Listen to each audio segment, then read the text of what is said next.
Welcome back to our channel. Today's top stories capture the roller coaster that is life in the United States right now. A record-shattering lottery jackpot, wildfire smoke choking the Pacific, Northwest trade tensions rattling the auto industry, and tennis drama that has sports fans glued to the US Open. We'll unpack each of these stories, not just the headlines, but what they mean for everyday Americans. Because whether it's billion-dollar dreams, environmental challenges, or global trade shifts, these stories connect back to how we live, work, and hope. Let's dive in. Our first story this morning: Powerball Mania. The jackpot has now skyrocketed to $1.8 billion, the second largest prize in U.S. history across the nation. From New York to Nevada, from small towns to sprawling cities, Americans are lining up at gas stations, convenience stores, and online platforms, buying tickets with that single, universal hope. What if it's me now? The odds. Roughly 1 in 292 million. Statistically, you're more likely to be struck by lightning twice than to win this prize. But that hasn't stopped ticket sales from spiking, fueling what many call jackpot fever. But here's the hidden story. Where does all that money go? In most states, lottery revenue doesn't just vanish.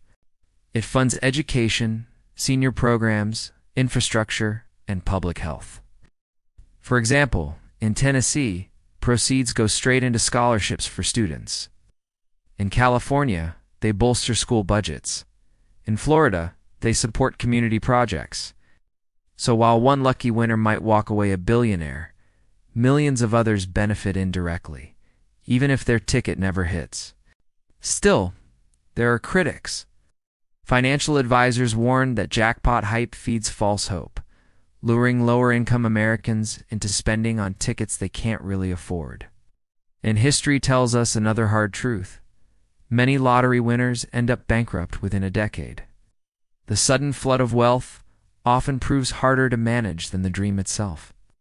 So this morning, the Powerball is more than a game. It's a mirror of America's relationship with money, hope, and risk. By tomorrow, the country might wake up with a new billionaire. But today, millions are already dreaming. Now, from the glitter of lottery dreams to the grit of daily survival, the Pacific Northwest is once again choking on wildfire smoke. From Washington to Oregon to parts of Wyoming, air quality has plummeted into the unhealthy zone, prompting urgent health alerts. In Seattle, skies turned an eerie orange this morning. In Portland, visibility dropped, flights were delayed, and outdoor events canceled. Families are hunkering down indoors, with air purifiers flying off store shelves. For children, seniors, and anyone with asthma or heart conditions, this isn't just unpleasant, it's dangerous. Doctors are reporting spikes in visits for breathing difficulties. And even healthy individuals are feeling the toll: burning eyes, headaches, fatigue. This isn't just a local issue. Smoke from these fires has traveled across the U.S., reaching as far east as Denver. Scientists say wildfire smoke is now the leading source of hazardous air in the U.S., outpacing even industrial pollution. And here's the deeper problem. Climate change is supercharging wildfire season. Longer droughts, hotter summers, and invasive pests killing trees have created perfect tinderbox conditions. Fires start faster, burn hotter, and spread farther than they did just a generation ago. Communities are adapting. Some cities are investing in clean air shelters, public buildings where people can escape the smoke. Schools are upgrading HVAC systems, but many rural areas lack the resources to cope. For families, it's becoming routine. Keep masks by the door, not just for viruses, but for smoke. Stockpile air filters the way previous generations stocked up on candles during blackouts. It's a reminder that climate disruption isn't some distant threat. It's here in the air we breathe, reshaping daily life. Next, let's shift gears, literally. Japan's automakers are feeling the squeeze from U.S. tariffs.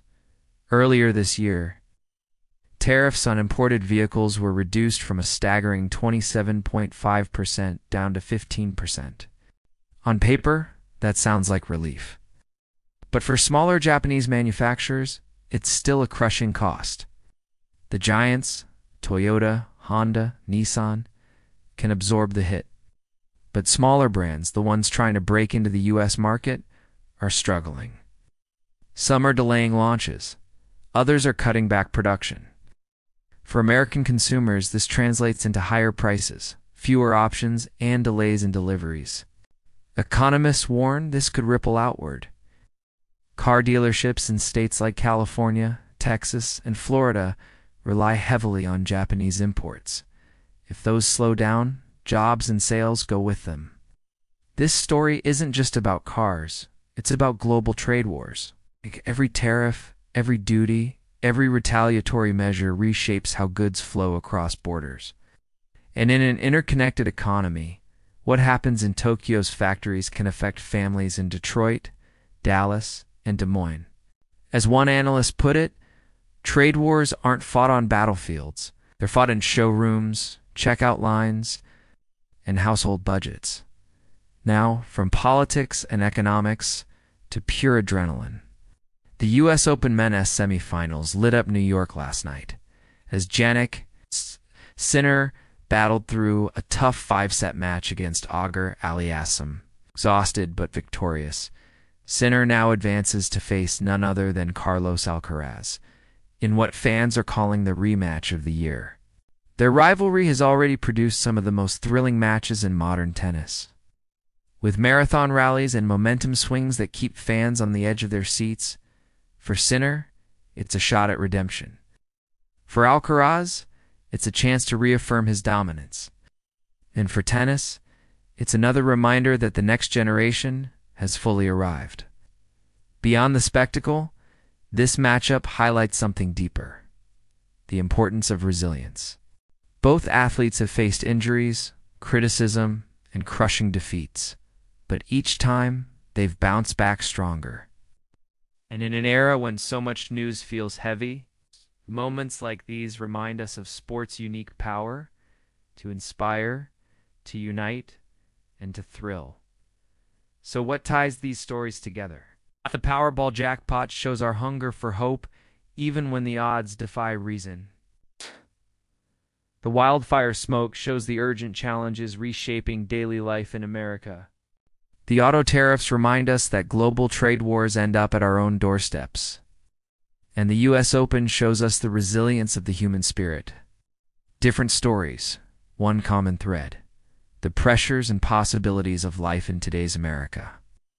As we wrap up this morning, ask yourself, what defines our country more?